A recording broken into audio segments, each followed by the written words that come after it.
میں پاس ہو گیا ہوں۔ کمرے کے دروازے پر گلہری فوراً آ گئی۔ میں نے لڈو دکھایا تو وہ آگے بڑھی۔ میں بیٹھ گیا اور وہ بے دھڑک میرے پاس آ کر بیٹھ گئی اور لڈو کھانے لگی۔ میں نے کہا، اب میں کالج میں پڑھنے جاؤں گا، میرے لیے دعا کرنا، میں وہاں پر بھی کامیاب ہوتا رہوں۔ اس دم تیزی سے لہرائی۔ میں کھڑا ہو گیا۔ وہ میرے ہاتھ پر ہی آ گئی تھی۔ میں نے آہستہ سے اس کو کمرے کے دروازے پر چھوڑ دیا اور نیچے آ گیا۔ امی بولی، اوپر تمہارا کون سا دوست ہے؟ میں نے ہنس کر کہا، ایک گلہری ہے، بڑی خوبصورت سنہری دم والی، وہ میری دوست ہے۔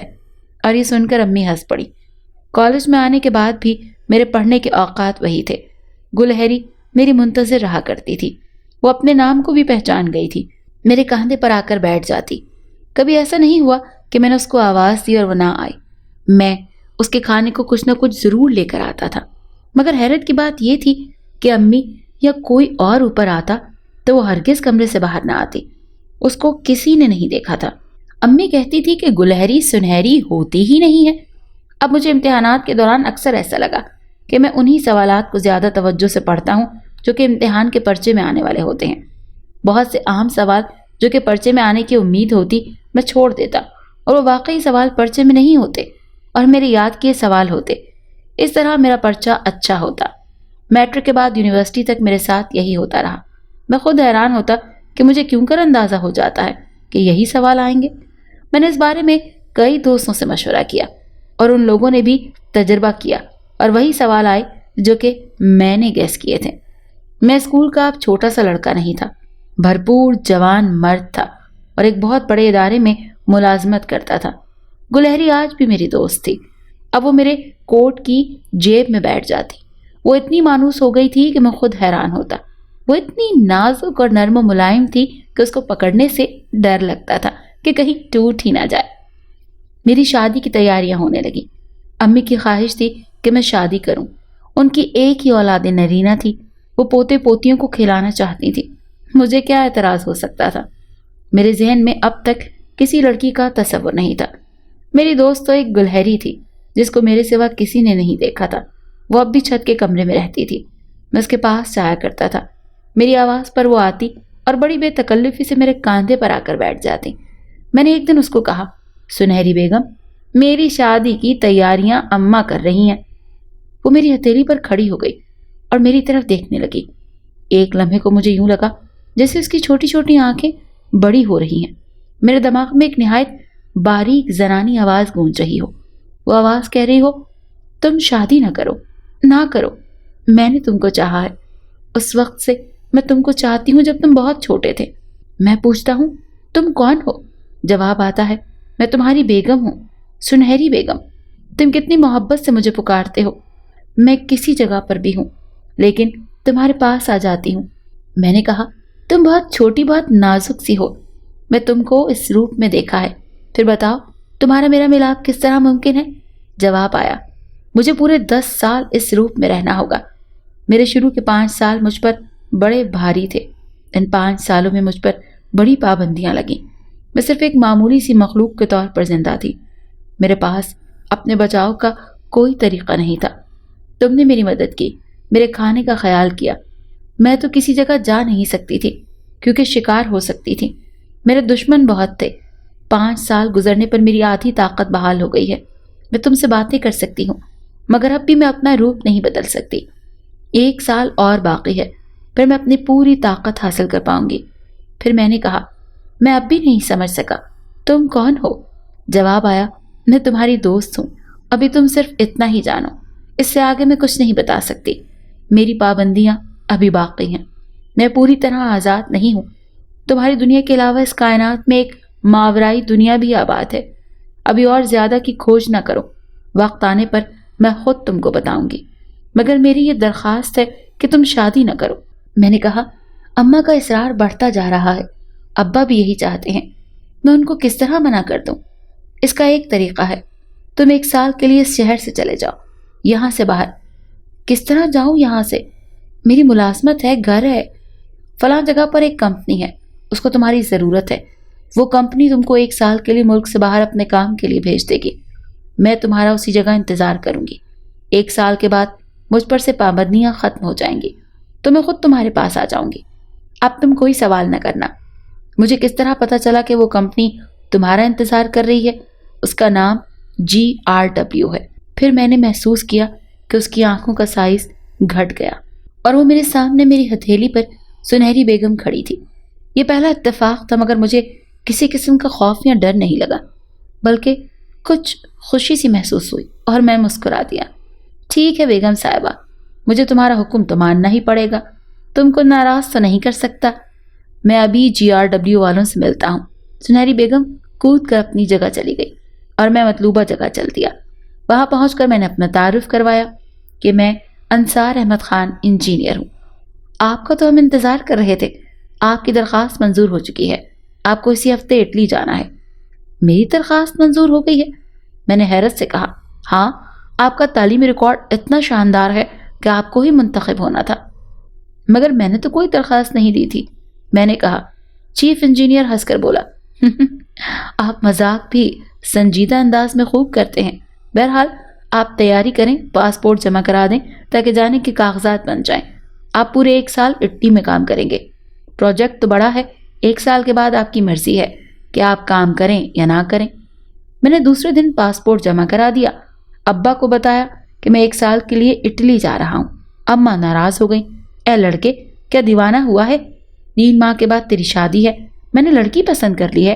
گھر بار بھی اچھا ہے اور لڑکی تو ایسی ہے جیسے چاند شرما جائے. میں نے کہا امی، ترقی کے لیے انسان کو گھر چھوڑنا پڑتا ہے. موقع بار بار نہیں ملتا. شادی کا کیا ہے، کچھ رک کر بھی ہو سکتی ہے. ابا بولے. بیٹا، بات تمہاری درست ہے، مگر اب ہم دونوں بوڑھے ہو گئے ہیں. بوڑھے آدمی کا کچھ بھروسہ نہیں ہوتا. جب درخت پر پتا پیلا ہو جاتا ہے تو کسی وقت بھی تیز ہوا سے زمین پر گر ہی پڑتا ہے. میں نے کہا ابا، میں شادی ضرور کروں گا. آپ کیوں نا امید ہوتے ہیں؟ اور میں اٹلی آ گیا. میری امید سے زیادہ مجھے تنخواہ ملی اور ہر طرح کی سہولت بھی. 8 ماہ گزر گئے. میں اپنی ڈیوٹی کرتا رہا. کسی عورت مرد پر پابندی نہیں.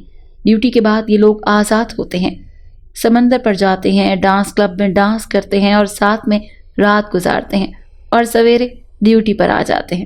رات گئی بات گئی. میرے ساتھ بھی کئی لڑکیاں تھیں.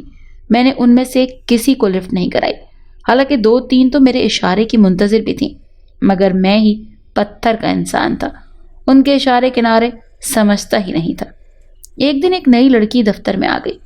بہت حسین تھی. اس کا حسن مشرقی تھا. نقش و نگار اور بات کرنے کا انداز مشرقی تھا. آنکھوں میں شرم و حیا بھی نظر آتی تھی اور لباس بھی ایسا تھا کہ اس کے جسم کی پردہ پوشی کرتا تھا. میں نے اندازہ لگا لیا کہ وہ آہستہ آہستہ میرے قریب آ رہی ہے. اور ایک دن اس نے کہا، آپ انصار احمد خان ہیں؟ میں نے جواب دیا، ہاں، میرا یہی نام ہے. وہ بولی، میری ماں پاکستانی تھی اور باپ اٹالین تھا. میں نے کہا، اسی لیے آپ کے نقش مشرقی ہیں. وہ بولی، میں اپنی ماں کی طرح ہی ہوں. میں یہاں رہتی ہوں مگر میرا دل پاکستان جانے کو کرتا ہے. میری ماں پاکستان کی بہت تعریف کرتی تھی. یہاں کی عورت نے تو اپنی شرم و حیا ختم ہی کر دی ہے. پاکستان میں تو ایسا نہیں ہوگا. میں نے اس کو بتایا، وہاں پر عورت شمع محفل نہیں ہے. وہ صرف مرد کو خوش کرنے کے لیے مشین نہیں ہے. اس کی ایک عزت ہے، وقار ہے. وہ بہترین ماں ہے، محبت کرنے والی بہن ہے اور شوہر کی خدمت کرنے والی بیوی. اس نے تعجب سے سنا اور بولی، میں کسی پاکستانی سے شادی کروں گی. میں نے کہا، ضرور کرنا، لیکن اس کے لیے تم کو پاکستان جانا ہوگا. تم میری مدد کرو گے؟ وہ بولی، کوئی اچھا سا لڑکا تلاش کرنے کے بعد تمہاری شادی کروا دوں گا. میں نے کہا. وہ کچھ دیر میری طرف دیکھتی رہی. وہ واقعی حسین لڑکی تھی. کچھ دیر کے بعد وہ بولی، تم کیا اچھے نہیں ہو؟